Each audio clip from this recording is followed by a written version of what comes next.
Warrior just ascended to the next level. Massive damage, bonus tankiness, and the easiest campaign playthrough you'll ever had.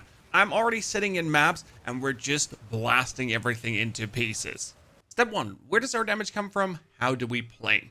You send your totems in front of you every single time. And then you follow up with fissures. And pretty much that's your zooming playstyle. Totem, fissure, fissure. And go further. Totem, fissure. And we're also throwing in the hammer. Boom, explode the hammer with a war cry. Totem, totem, fissure. You just never stop moving. You just always go forward. Because everything behind you is going to get slammed by your totem, fissures, and die. If you have something more sturdy, then you're also going to put down an earthquake and an earthquake. Because your totems are also erupting the earthquakes for massive damages. And why are we not dying here? Well, because my totems are soaking up life that we would take. And if my totems do physical damage, I actually life leech for the physical damage that my totems do. While damage I would have taken is also absorbed by the totems. All in all, it's a multi-layered defense that simply makes you not take any damage and consistently stay alive. While your mana is also completely stacked up at any given point, we can just keep casting away. They really took care nicely of the mana cost, because usually it was escalating in the end game and it felt like really bad. But now at this point, no, we're just zooming positively forward without actually having a problem in that direction. Quick heads up if you're just getting started with Warrior. In the description below is the 1-2-65 level by level breakdown, step by step, with this being the improved update. Let's break it down again step by step. You get your totems. Your totems are erupting your fissures. This means 1 pulse, 2000 bonus damage. But I'm not having 1 totem, I'm having 3 totems, and I'm also not having 1 fissure, I'm having 8 fissures. So you have 8 instances of 2000 damage being repeatedly pulsed. But wait, there is more. Because you're going to put down your Forge Hammer. And your Forge Hammer has a fissure as well that does 3000 damage. You do the fissure, boom. And that fissure is also being pulsed by 3 totems. While then, you get the normal fissures on the top of that. But wait, there's even more. Because the Shockwave Totem was buffed with a slam on the Jagged Ground, and the Jagged Ground now erupts for 3000 damage as well. And we can make 3 patches of Jagged Ground.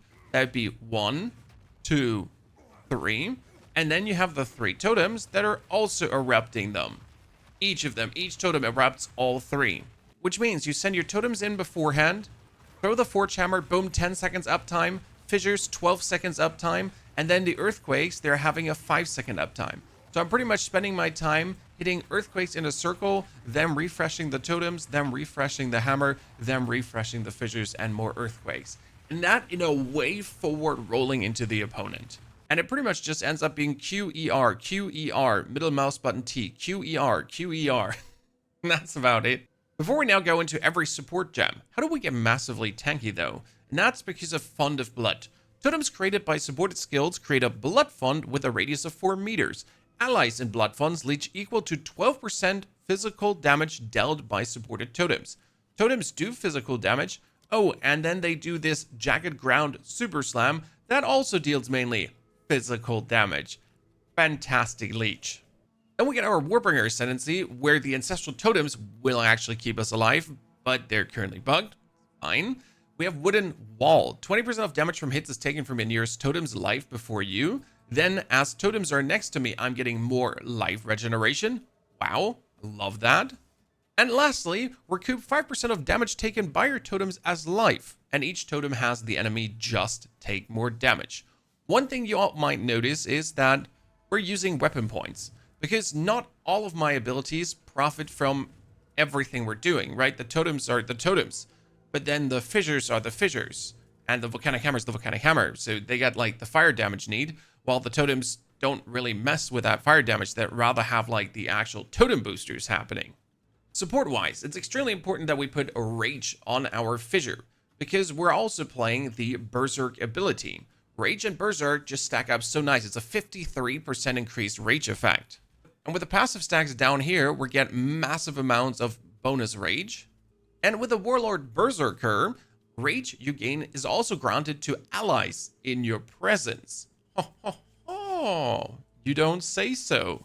The fissure is also getting the elemental armament for more damage and the branching fissures that it goes out further. If you don't like the fissure casting time, you could put in a rapid attacks instead of the elemental armament. Slight less damage, but you just put them out faster. I'm just okay with the attack time of the fissure.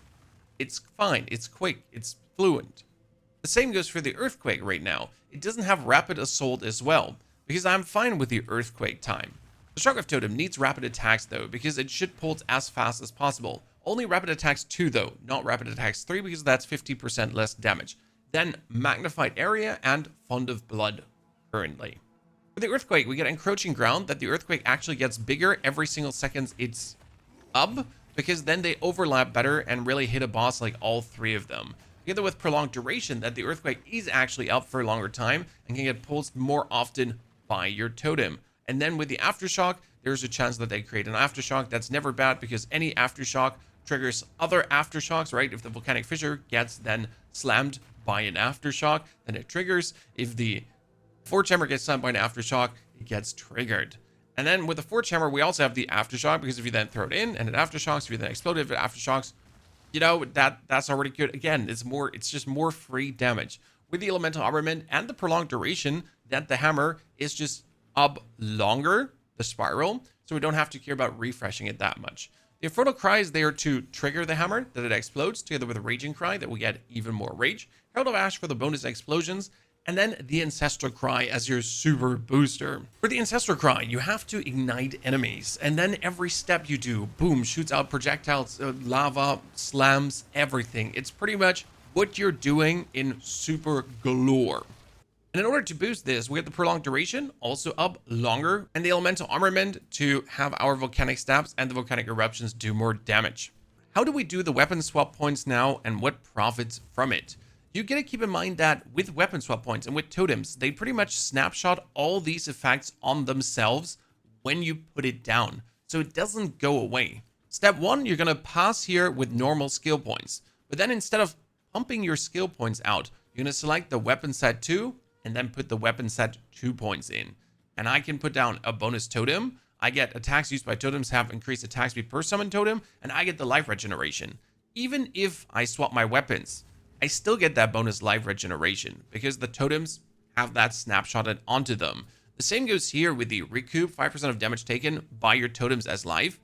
If I swap away to then do fissure stuff, I still get this, right? I still get the 5% of damage taken by your totems recouped as life, and my enemies are still getting the 2% increased bonus damage per totem up. Funny part is we're using the same weapon for both weapon sets. For this, you pretty much go to your weapon and then you simply right click up here to set your weapon to all weapon sets. And then we get our totems, only weapon set 2, and all the other abilities, weapon set 1, even though it is the same weapon. For weapon set 1, for the volcanic fissure, the Forge Hammer, and so on, we're going for mace slam skills cause aftershocks. That's useless for my totems. They're not mace slam skills, but the split the earth works for my fissure. Same goes here. Gain 25 as physical damage as extra fire damage against heavy stun enemies. What does that do for my totems? Nothing. Gain 12% physical damage as extra fire damage. Does nothing for my totems. Going for bonus fire damage and ignite magnitude plus damage penetrates fire resistance. Does nothing for my totems. Correct? But it works perfectly fine for the fissure. Ergo, again, standard skills points to the point, then weapon set 1, and select those abilities. On top, we're taking things that both profit from. For example, bonus area attack damage, bonus area attack effect. Both need that, both want that. Over here, increased area damage. The actual reduction of the mana and the skill speed is good for both. Increased area of effect of aftershocks you create yourself is only good for myself. And the rage points down here are also done with weapon set 1. I'm not going to build that rage up. I'm going to spam the totems out, then I'm going to swap to my weapon over, and it's an instantious swap. It's not this delayed swap anymore, and we're building up that massive amount of rage. Then summon totems after 12 seconds again, and get the rage again. Well, we also have some defensive points only available for weapon set 1, because the totems we always place on distance. You've seen that, right? Totems in, fissure, fissure, totems in, fissure, fissure. So if I would have to take weapon set points for defensive things, that's actually then out for the weapon set 1. That being said though, at this point, I probably put in like here, bonus the 200% armor against critical hits taken, maybe the 50% maximum life recovered on heavy stunning. It's not bad, and it profits warrior quite nicely flying through. What we really want to have though now is we want to send a third time to break armor equal to 10% of hit damage dealt. So all our damage is now breaking armor, and we can also break armor below 0. And then we're going to take this beautiful note, the Molten One's Gift, that says increased effect of fully broken armor, and fully broken armor effects also apply to fire damage taken from hits. So we're going to be doing even more fire damage to the enemy. And that should just work absolutely perfect for the molten stuff that we're doing on top of the totem stuff, on top of the eruption. Gear-wise, it's not looking good so far, and yet we're staying alive. We have 63% physical resistance with our 1000 damage armor. That's quite nice. You obviously got to take the armor also applies to elemental damage, and we're trying to at least get 50 to 80% here. Right now, I only have one piece, and I need to definitely get more pieces.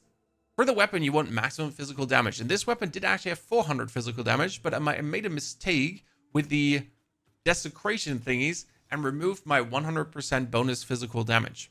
Yeah, if you desecrate and you get a prefix, it actually removes your existing prefix. I made a big doo-doo there, and it really hurt.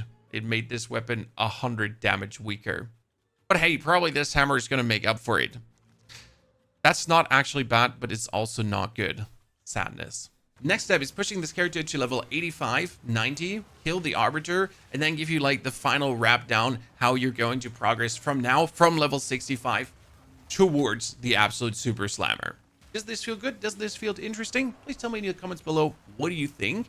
And no worries, there will be more warrior builds, as there's also the leap slammer that pretty much heavy stuns, explodes, consistently replenishes HP.